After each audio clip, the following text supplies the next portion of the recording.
got to break those barriers. So first thing is we have to acknowledge. You have to acknowledge by renewing your mindset and understanding that it's a tough task to do, but it can be done. So understanding that you can shift that mindset, but it's going to be a tough task. It's not going to be easy because change is never easy. Then you want to address it. You want to address those things that you're acknowledging.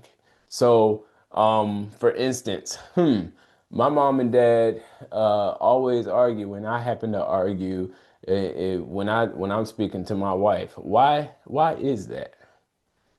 And I acknowledge it by saying my mom and dad, they argue and I argue with my wife and da da da da.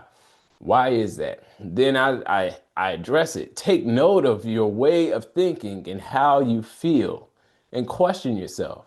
I'm questioning myself. I'm taking note of something that I'm doing that is a natural, that's something that feels natural to me. Right? Now, keep in mind that sometimes you're not going to be able to acknowledge these things on your own, and you're not going to be able to address it on your own without them being acknowledged. And sometimes you need that extra person in order for it to be acknowledged and in order for it to even be addressed. For instance, because some people, the people that know us the best, like the people that are closest to us, they see certain patterns about ourselves that we don't really pay attention to. Sometimes, my wife will say that let's say I like to talk a lot and I have debates with other people sometimes, and I never noticed that up until she brought it up, and then I had to address it, and then after I addressed it, I had to respond.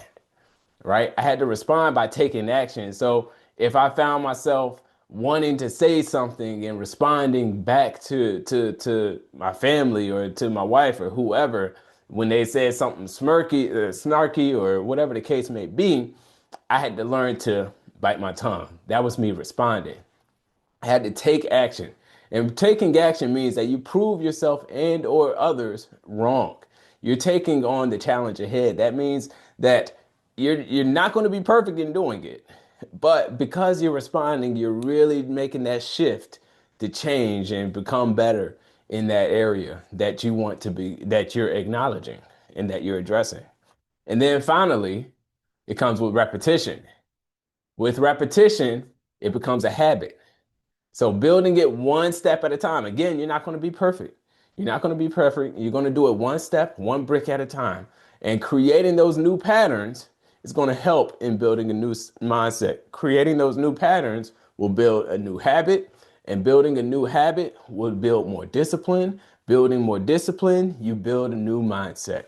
That's how you're going to make it from 2026 in January all the way to December of 2026, by making those new habits, by taking it one step at a time, finding that repetition that is going to be working or beneficial for you.